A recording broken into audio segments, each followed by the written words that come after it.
প্রিয় শিক্ষার্থী, আশা করি তোমরা সবাই ভালো আছো। এই কোভিড-19 পিরিয়ডে তোমাদের ক্লাস দীর্ঘদিন বন্ধ থাকার পরে অনলাইন ক্লাসটা তোমরা নিয়মিত করছো, এই জন্য তোমাদের আন্তরিকভাবে ধন্যবাদ জানাই। সেই সাথে আমি আরও শুভেচ্ছা জানাই, তোমরা আমার এই ক্লাস কেমিস্ট্রি মিউজিয়াম এর যে লেকচারগুলো নিয়মিত দেখছো, সেজন্য তোমাদের আমার পক্ষ থেকে তোমাদেরকে জানাই আন্তরিক শুভেচ্ছা অভিনন্দন। আজকে তোমাদের আলোচনার বিষয় হচ্ছে অর্গানিক কেমিস্ট্রির একটি পার্ট। অর্গানিক কেমিস্ট্রি হচ্ছে জৈব রসায়ন। এই জৈব রসায়নের একটি বিষয়, সেটা হচ্ছে অ্যালকিন। আজকে বিষয় হচ্ছে অ্যালকিন, আমরা আলোচনা করব। এই তারিখ হচ্ছে আজকে 29/8/2021। আমি মোহাম্মদ মতিয়ার রহমান, প্রভাষক আলহাজ আয়েদ আলী বিশ্বাস কলেজ, পাবনা। এখন তোমাদেরকে যে বিষয়টা আমি তোমাদের সামনে উপস্থাপন করব, সেই বিষয়টি হচ্ছে অ্যালকিন। অ্যালকিন হচ্ছে অসম্পৃক্ত একটি হাইড্রোকার্বন।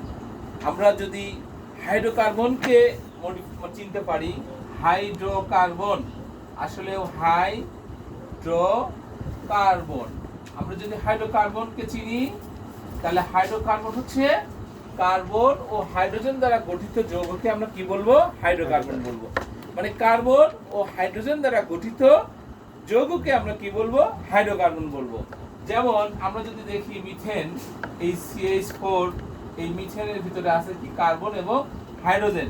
এর একটি হাইড্রোকার্বনের সদস্য। C2H6, এটা হচ্ছে ইথেন, এটা হচ্ছে একটা হাইড্রোকার্বনের সদস্য। C3H8 propane, C4H10 butane. তোমাদেরকে এগুলি সবই হাইড্রোকার্বন। এখানে কার্বন এবং হাইড্রোজেন নামক দুইটা পরমাণু বা মৌল আছে। তাহলে কার্বন এবং হাইড্রোজেন দ্বারা গঠিত যৌগকে আমরা কি বলবো? হাইড্রোকার্বন বলবো।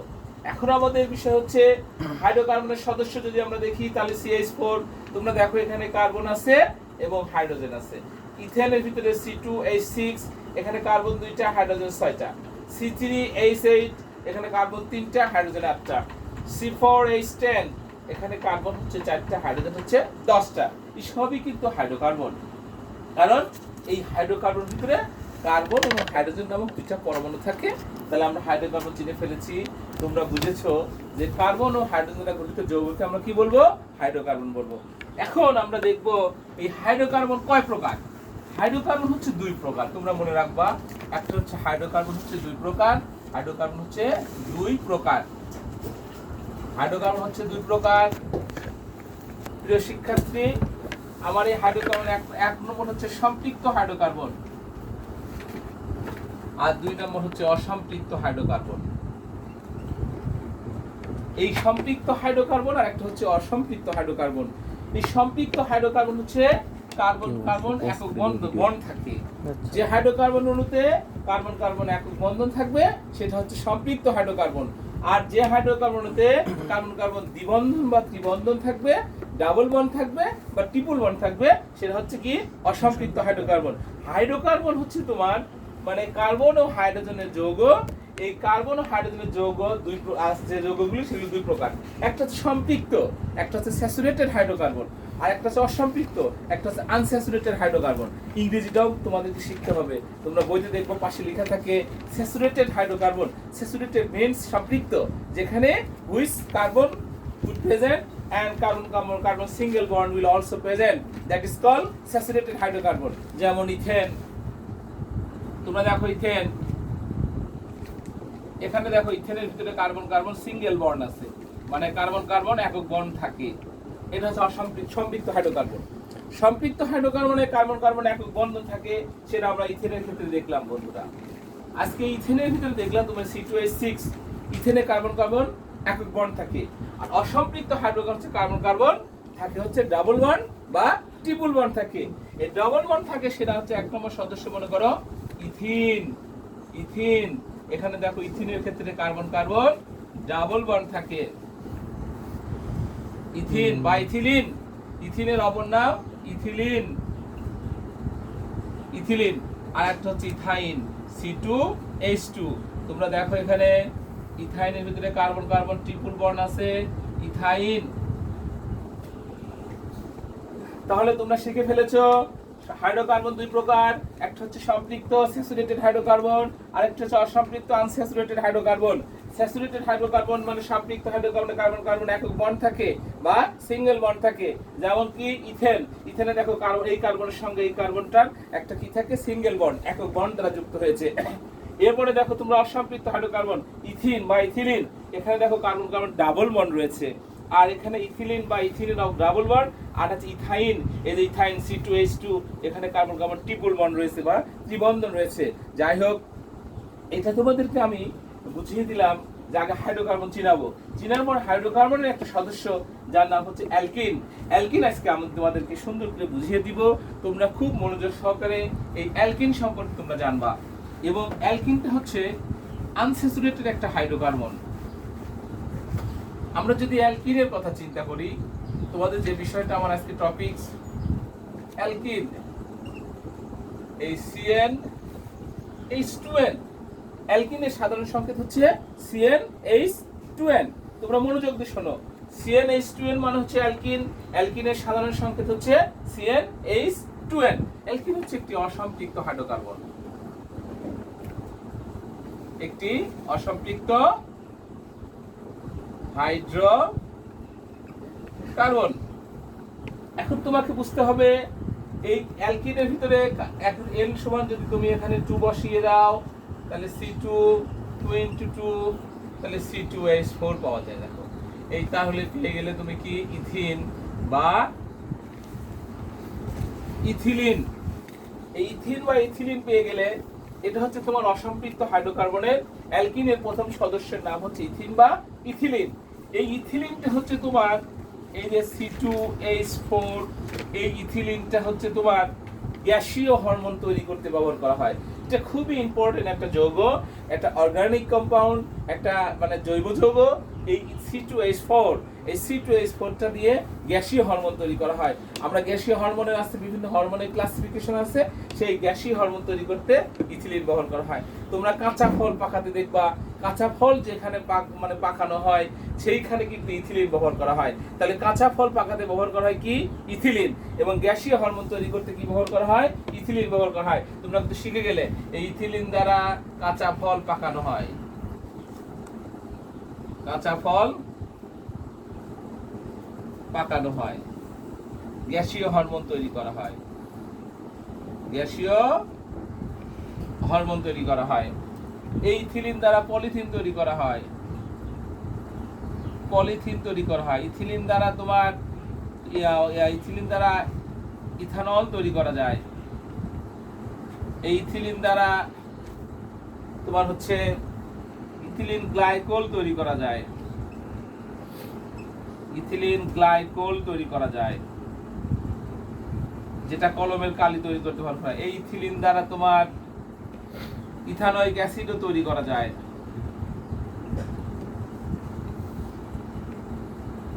এই ইথিলিন দ্বারা তোমার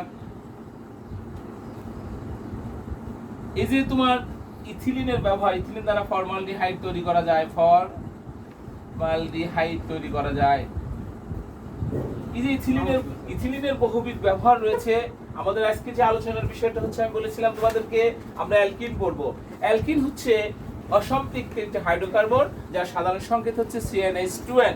আমরা n সমান 2 যদি হয় তাহলে আমরা এই বুঝবো n এর মান যদি 2 বসিয়ে দেই C2H2 তাহলে C2H4 পেয়ে গেলাম। এখন তোমাদেরকে আমার যে বিষয়টা বোঝানোর বিষয় রয়েছে সেটা হচ্ছে তুমি মনে রাখবা যে এই C2H4 এটা হচ্ছে ইথিলিন। ইথিলিন কি কি কাজে লাগে তুমি আগে সেই জিনিসটার ব্যবহার শেখো। যেমন তুমি যদি মনে করো কলমের ব্যবহার জানে, হাউ ইউ ইউজ মানে দিস পেন, তখন আমরা কলম লেখার কাজে ব্যবহার করি।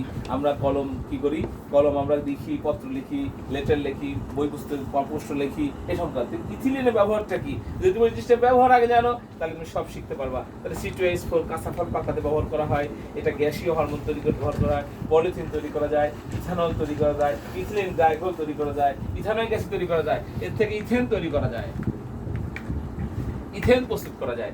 তোমরা আমার প্রিয় শিক্ষার্থী আসলেও মানে online class, it is the very modern technological process, and the government has declared the COVID period the students should took part these classes. At this time the students should continue participate the lecture, to follow the lecture, which lecture will provide my college teacher, and if you continue follow this lecture, I think that it will also benefited. Okay sir, so now go ahead, আমরা next process এ যাই। আমরা দেখব এখন alkyne হচ্ছে CnH2n।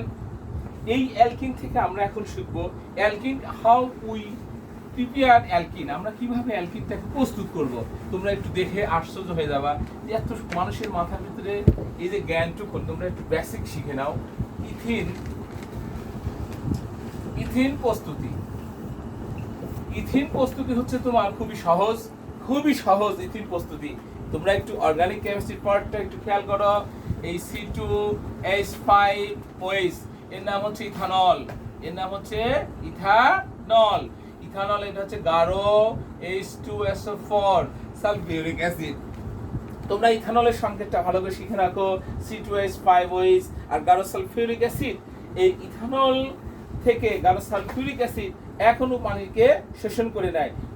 এখান থেকে যদি একটা হাইড্রোজেন বের করে নাও, তাহলে এখান থেকে দেখো C2H4 পেয়ে যাবা, প্লাস H2SO4 ডট এখনো পানি পেয়ে যাবা। তুমি দেখো এখন ইথিলিন প্রস্তুত হয়ে গেল তোমার। এই যে C2H4 মানে ইথিন, আমরা ইথিন প্রস্তুতি শিখে গেলাম। ইথিন বা ইথিলিন প্রস্তুতি, গাঢ় সালফিউরিক অ্যাসিড ইথানল থেকে এখনো পানি শোষণ করে উহাকে ইথিলিনে পরিণত করে বা ইথিনে পরিণত করে। ইথিন মানেও যায়, ইথিন মানেও তাই, এটা একটা অসম্পৃক্ত হাইড্রোকার্বন আমরা প্রস্তুত করে ফেললাম। নেক্সটে আমরা দেখবো কিভাবে করি। দেখো CH3CH2Cl, এটা হচ্ছে ইথাইল ক্লোরাইড। তুমি যদি ইথাইল ক্লোরাইড না দিয়ে এখানে ইথাইল ব্রোমাইড দাও তাও হবে। ইথাইল ব্রোমাইড লিখেছি আমি এখন এখানে, এটার নাম হচ্ছে ইথাইল ব্রোমাইড। এই ইথাইল ব্রোমাইডের সাথে যদি তুমি কস্টিক সোডা, সোডিয়াম হাইড্রোক্সাইডকে যোগ করো, কস্টিক সোডা বা কস্টিক পটাশ দাও, যাকে বলা হয় সোডিয়াম হাইড্রোক্সাইড বা পটাশিয়াম হাইড্রোক্সাইড যোগ করো, তাহলে দেখবো তুমি এই এখান থেকে একটা হাইড্রোজেন যদি পাস করে দাও, এই হাইড্রোজেনটা আর এইখানে এইটুকুন মিলে কি হয়ে যাবে বন্ধুরা, পানি হয়ে যাবে। আর এখান থেকে তাহলে CH2 হবে, double bond CH2 ethylene plus sodium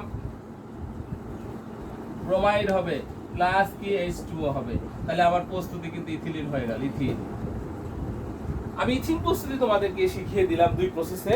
একটা হচ্ছে গাঢ় সালফিউরিক অ্যাসিড ইথানল থেকে এখনো পানি শোষণ করে উহাকে ইথিনে পরিণত করে, দেখো লিখেছি। তাহলে গাঢ় সালফিউরিক অ্যাসিড ইথানল থেকে এখনো পানি অ্যাবজর্ব করে ওরা কি করে, ইথিনে পরিণত করে। এবার দেখো তুমি ইথাইল ব্রোমাইডের সাথে কস্টিক সোডা বা সোডিয়াম হাইড্রোক্সাইড যখন রিঅ্যাক্ট করে, বিক্রিয়া করে কি তৈরি করে, ইথিন তৈরি করে, আনস্যাচুরেটেড একটা হাইড্রোকার্বন তৈরি করে এবং সোডিয়াম ব্রোমাইড এবং পানি তৈরি করে। আমাদের এটা ইথিনের প্রস্তুতি হয়ে গেল। এবার নেক্সট প্রস্তুতি তোমরা আমার মনে বুঝতে পেরেছো। এখন নেক্সটে আসি আমরা ইথিনের বিক্রিয়া সমূহ। দেখো এই তুমি দেখো ইথিলিন হতে ইথেন, তুমি খুব মনোযোগ দাও, ইথিলিন হতে ইথেন বানিয়ে ফেলবো আমরা। এইটা হচ্ছে ইথিলিন। তোমরা এটা সংযোজন বিক্রিয়া, অর্গানিক কেমিস্ট্রির ক্ষেত্রে অ্যাডিশন বিক্রিয়া, যাকে বলে সংযোজন বিক্রিয়া। এই ইথিলিনের সাথে যদি তুমি হাইড্রোজেনকে সংযোজন দাও নিকেল উপস্থিতিতে 180 থেকে 200 ডিগ্রি সেলসিয়াস তাপমাত্রায়, তাহলে কি তৈরি হবে, CH3 তোমার ইথেন তৈরি হবে। কি তৈরি হবে, ইথেন তৈরি হবে। দেখো তুমি ইথিনের সঙ্গে তোমরা খেয়াল রাখো, ইথিন আমরা বলেছিলাম আনস্যাচুরেটেড হাইড্রোকার্বন, এখানে কার্বন কার্বন ডাবল বন্ড থাকে। এই কার্বন কার্বন ডাবল বন্ডের সাথে যদি তুমি হাইড্রোজেন সংযোজন করো, নিকেল নামক একটা প্রভাবক থাকে, টেম্পারেচার থাকবে 180 থেকে 200 ডিগ্রি সেলসিয়াস তাপমাত্রায়। তুমি দেখো এই হাইড্রোজেন অণু এই ইথিনের সাথে সংযোজিত হয়ে অ্যাডিশন বিক্রিয়া, যাকে বলে সংযোজন বিক্রিয়ার মাধ্যমে ইথেন তৈরি করে। আমরা একটা সবই সংযোজন বিক্রিয়া হবে এখানে। আমরা এবার শিখবো, দেখো এখানে ইথিলিন, খুব মনোযোগ দাও, ইথিনের সাথে যদি ব্রোমিন দাও, তোমরা মনে রাখবা ব্রোমিনের বর্ণটা হচ্ছে লাল বর্ণ হয়। ব্রোমিনের বর্ণটা কেমন, লাল বর্ণ। এখন এই ব্রোমিন সংযোজন করো, কার্বন টেট্রাক্লোরাইডের উপস্থিতিতে ইথিলিনের সাথে ব্রোমিন সংযোজন করলে ব্রোমিনে ভেঙে লিখলে এরকম হয়, একটা ব্রোমিনের সঙ্গে যাবে, একটা ব্রোমিন এই কার্বনের সঙ্গে যাবে। তাহলে এখন এখানে CH2 তুমি দেখো তোমরা বিআর, এখানে হলো বিআর, এই 1 2 ডাইব্রোমো ইথেন, এখানে 1 এখানে 2, এটা হচ্ছে 1 2 ডাইব্রোমো ইথেন প্রস্তুত হবে। আমার ক্লাসটা হচ্ছে আসলে আমরা সব বিক্রিয়াগুলি ইথিনের ডাবল বন্ড থাকে, যদি বিক্রিয়ক ডাবল বন্ড থাকে পরবর্তী সবই সিঙ্গেল বন্ড হয়ে যায়। তোমাদের মনে রাখতে হবে এখানে সবসময় বিক্রিয়া যখন হবে এখানে ডাবল বন্ড, তোমরা কখনো ওইখানে গিয়ে যখন উৎপাদ হবে তখন সবসময় সিঙ্গেল বন্ড হবে, কিন্তু এটা তোমাদেরকে খেয়াল রাখতে হবে। যাই হোক, আমি তাহলে ইথিনের সাথে যদি হাইড্রোজেন সংযুক্ত করি 180 থেকে 200 ডিগ্রি সেলসিয়াস তাপমাত্রায় নিকেল গ্রুপে ইথেন প্রস্তুত হয়। আবার ইথিনের সাথে যদি এই ইথিনের সঙ্গে যদি ব্রোমিন সংযোজন করি কার্বন টেট্রাক্লোরাইড নামক প্রভাবকের উপস্থিতিতে 1 2 ডাইব্রোমো ইথেন প্রস্তুত হয় এবং ইথিনের লাল বর্ণটা দূর হয়ে যায়। তোমাদেরকে আমি এটা শিখিয়ে দিলাম, এখন তোমরা আরো দেখতে পাবে সংযোজন বিক্রিয়া। আশা করি আমার এই বিক্রিয়াগুলি তোমরা বাসায় প্র্যাকটিস করবা, দেখবা তোমাদের অনেক উপকার হয়েছে। আসলেও এই পড়াটা আসলে তোমার যত পার্সেন্টেজ তোমার মাথায় আসুক, রিঅ্যাকশনগুলি প্র্যাকটিস করতে হয়। যদি তুমি রিঅ্যাকশন প্র্যাকটিস না করো তাহলে তুমি লিখতে পারবে না। তোমাদেরকে আমি বারবার রিকোয়েস্ট করছি, এই অনলাইন সিচুয়েশনে তুমি যে পড়াটুকু বুঝতে পারবা সেগুলি ভালো করে বাসায় প্র্যাকটিস করো, যে পড়া বুঝতে পারবা না সেগুলি তুমি স্যারের কাছ থেকে জেনে নেবা, পরে দাগিয়ে রাখবা যে এখানে বুঝতে পারিনি আমি। এরপরে দেখো, এই ইথিলিনের সাথে যদি তুমি হাইড্রোজেন ক্লোরাইড সংযোজন করো, এটা নাম ইথিন, এইখানে হাইড্রোজেন আসবে একটা, তাহলে তোমার কি হবে? CH3 হবে,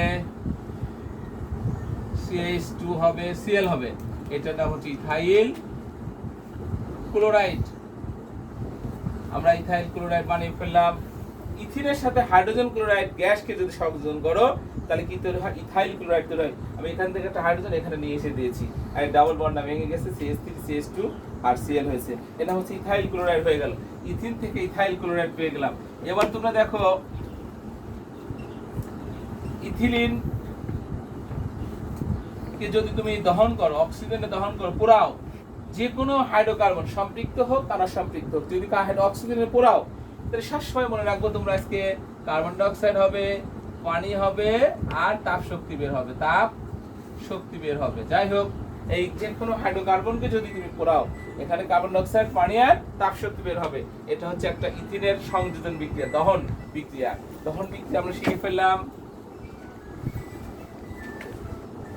এরপরে তোমাদের যে পড়াটা আমার কাছে খুব ইম্পর্টেন্ট, পলিথিন। তোমরা সবই পলিথিনের সঙ্গে পরিচিত আছো বাজারে, যে পলিথিনের ব্যাগটা এই ইথিলিনের মাধ্যমেই, এই পলিথিন কিন্তু খুব পরিবেশ নষ্ট করে, সেই পলিথিন তুমি তৈরি করা শিখবা। এটা হচ্ছে সংযোজন বিক্রিয়ার মাধ্যমে n সংখ্যক ইথিলিন অণু, এই যে n সংখ্যক ইথিলিন অণু উচ্চ তাপ ও চাপে এই n সংখ্যক ইথিলিন অণু উচ্চ তাপ ও চাপে পরস্পরের সাথে সংযোজিত হয়ে কি তৈরি করে? পলিথিন তৈরি করে। আমরা পলিথিন তৈরি করে ফেলবো। এই যে পলিথিন তৈরি করলো, এটার নাম হচ্ছে পলিথিন। n সংখ্যক ইথিলিন অণু, আমি আবার বলছি তোমাদেরকে, n সংখ্যক ইথিলিন অণু উচ্চ তাপ ও চাপে পরস্পরের সাথে যুক্ত হয়ে পলিথিন তৈরি করে। আমরা পলিথিন বানিয়ে ফেললাম। n সংখ্যক ইথিলিন অণু উচ্চ তাপ ও চাপে পরস্পরের সাথে বিক্রিয়া করে কি তৈরি করে? পলিথিন তৈরি করে। আমরা ইথিলিন থেকে পলিথিন বানিয়ে ফেললাম, ইথিলিন থেকে ইথেন বানিয়েছি, ইথিলিন থেকে 1 2 ডাইব্রোমো ইথেন তৈরি করেছি। এখন তোমাদের যে বিষয়টা আমার কাছে সেটা হচ্ছে, দেখো তোমরা যে কলমের কালি লেখো, সেই ইথিলিন গ্লাইকল তোমাদেরকে বানিয়ে দেবো, এখন শেখাবো বানানো। ইথিলিন গ্লাইকল এটা হচ্ছে তোমার খুবই আসলেও এই অ্যালকিন একটি অসম্পৃক্ত হাইড্রোকার্বন। তার প্রমাণের জন্য তোমাদের যে বিষয়টা শিখতে হবে সেটা হচ্ছে, এই ইথিলিন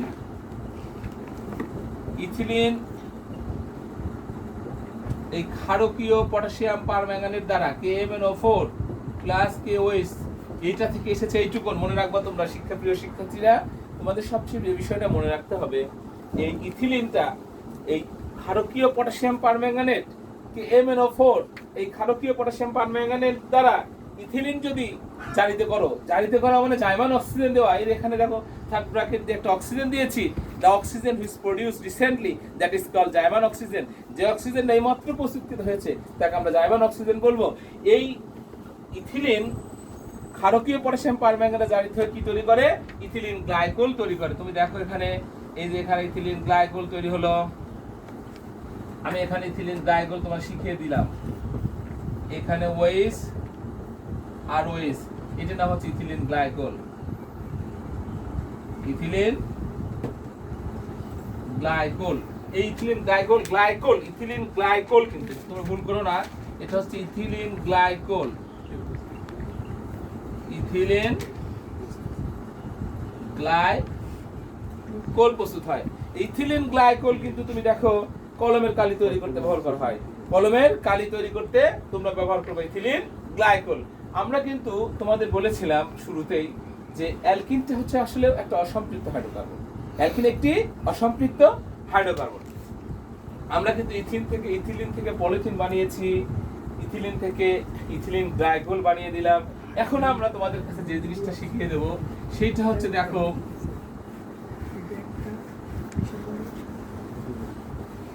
এখন তোমরা শিখবা এই C2H4 একটি অসম্পৃক্ত হাইড্রোকার্বন। অসম্পৃক্ত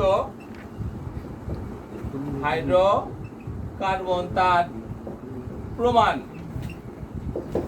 দেখো এই C2H4 একটি অসম্পৃক্ত হাইড্রোকার্বন তার প্রমাণ। আসলেও এই তুমি যদি মনোযোগ সহকারে এগুলো খেয়াল রাখো, দেখো আমরা জানি অসম্পৃক্ত মানে আনস্যাচুরেটেড হাইড্রোকার্বন হতে গেলে তোমার কি করতে হবে? আগে প্রথমে তোমার জানতে হবে ethylene carbon carbon double bond থাকে। যে সমস্ত হাইড্রোকার্বনের অণুতে কার্বন কার্বন ডাবল বন্ড থাকে বা ট্রিপল বন্ড থাকে, মানে দ্বিবন্ধন বা ত্রিবন্ধন থাকে, তাকে অসম্পৃক্ত হাইড্রোকার্বন বলা হয়। এটা যদি পরীক্ষা আসে তোমরা একটা জিনিস মনে রাখবা, পরীক্ষা করবা ব্রোমিন দ্রবণ পরীক্ষা। ব্রোমিন দ্রবণ পরীক্ষা একটা পরীক্ষা, যদি পরীক্ষার সময় খেয়াল রাখো এই ইথিলিন এই ব্রোমিনের সাথে বিক্রিয়া করে, ইতিমধ্যে তোমাদের দেখিয়ে দিয়েছি কার্বন টেট্রাক্লোরাইড উপস্থিতি ইথিলিন ব্রোমিনের সাথে বিক্রিয়া করে কি তৈরি করে? ডাইব্রোমো ইথেন তৈরি করে। এই 1-2 ডাই ব্রোমো ইথেন তৈরি করে। দেখো 1-2 ডাই ব্রোমো ইথেন তৈরি হয়েছে। এই ব্রোমিনে লাল বর্ণ থাকে, এটা লাল কালার থাকে। এই ইথিলিনের ধর্ম হচ্ছে তোমার, যখন ইথিলিন ব্রোমিনের সাথে বিক্রিয়া করে তখন ব্রোমিনের বর্ণটা কালারলেস হয়ে যায়, তখন ওই নতুন যৌগ তৈরি হয়, তার নাম হচ্ছে 1-2 ডাই ব্রোমো ইথেন তৈরি হয়ে যায়। এটা হচ্ছে তারা ইথিলিন যে একটা অসম্পৃক্ত হাইড্রোকার্বন তার প্রমাণ করতে হয়। যদি পরীক্ষা থাকে প্রমাণ করো যে C2H4 একটি অসম্পৃক্ত হাইড্রোকার্বন, তখন তুমি লিখবা ইথিলিন ব্রোমিন দ্রবণ পরীক্ষা। ইথিলিন, এটা ইথিলিন বা ইথিলিন কার্বন টেট্রাক্লোরাইড উপস্থিতিতে ব্রোমিনের সাথে বিক্রিয়া করে 1-2 ডাইব্রোমো ইথেন তৈরি করে। এই বিক্রিয়া দ্বারা প্রমাণিত হয় যে ইথিলিন একটি অসম্পৃক্ত হাইড্রোকার্বন। এটা একটা ব্রোমিন দ্রবণ পরীক্ষা। এরপরে দেখো আরেকটা আছে তোমার বিক্রিয়া, সেটা হচ্ছে বেয়ার দ্রবণ পরীক্ষা। এই বেয়ার দ্রবণ পরীক্ষার ক্ষেত্রে তোমাদের দুইটা পরীক্ষা আছে। একটা হচ্ছে এই বেয়ার দ্রবণ পরীক্ষা, বেয়ার টেস্ট বলা হয়। বেয়ার টেস্ট হচ্ছে এই ইথিলিন ক্ষারকীয় পটাশিয়াম পারম্যাঙ্গানেট দ্বারা KMnO4 প্লাস KOH সাথে বিক্রিয়া করে কি তৈরি করে? তোমরা ভেঙে লেখো, যদি এরকম করে দেখো পানি হয়, এই হাইড্রোজেনটা এখানে যাবে, তাহলে এখানে কি হবে? CH2 এখানে এটা দিয়ে দিলাম, তাহলে কি হয়? এই C2H4OH2 হয়। দেখো এটার নাম হচ্ছে ইথিলিন গ্লাইকোল হয়। ইথিলিন গ্লাইকোল পেয়ে গেলাম।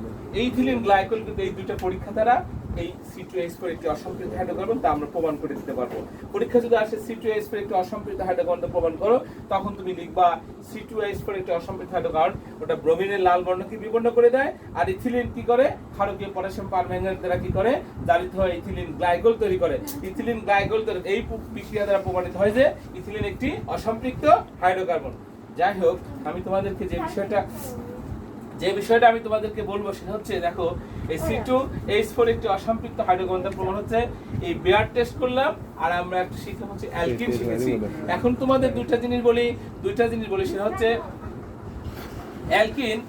আমরা এই যেটা আলোচনা করলাম, এখন তোমাদেরকে আমি যে বিষয়টা আর কি বুঝাতে চাচ্ছিলাম, তোমরা এই পড়াটা, আজকের এই পড়াটা তোমরা বাসায় বারবার ফলো করবা, বারবার দেখার চেষ্টা করবা, তখন তুমি দেখবা তোমার এই বিষয়টা তোমার ক্লিয়ার হয়ে যাবে। আর একটা কথা বলি, তোমরা কখনো সময় নষ্ট করবা না। You shouldn't waste a single moment. তুমি কখনো সময় নষ্ট করো না। সময় যদি নষ্ট করো তাহলে কিন্তু তোমার অনেক ওয়েস্টেজ হয়ে যাবে, তোমার লস হবে। আমি আশা করব তোমরা তো আমার এই ক্লাসটা নিয়মতান্ত্রিকভাবে ফলো করবা এবং তোমরা আজকের এই অ্যালকিনের বিষয়টা বাসায় গিয়ে প্র্যাকটিস করবা এবং বাসায় গিয়ে বারবার দেখবা এবং বাসায় রিয়াকশনগুলো প্র্যাকটিস করবা, দেখবে তোমাদের অনেক উপকার হবে। আর যে জিনিসটা তোমরা বুঝতে পারবে না সেটা আমাকে পরবর্তীতে যখন ক্লাস শুরু হবে তখন তোমরা আমাকে এই জিনিসটা দেখাবে, আমি তোমাদেরকে এটা কি করে দেবো, সলভ করে দেবো। আর যেটা বুঝতে পারো সেটা তোমরা বাসায় গিয়ে বলবা। ঠিক আছে, আমি আশা করি তোমরা সবাই ভালো থেকো এবং আল্লাহ তাআলা যেন আমাদেরকে এই কোভিড পিরিয়ডে সুস্থ রাখেন, এই বলে আমি আজকের এই আমার ক্লাস শেষ করছি। আল্লাহ হাফেজ।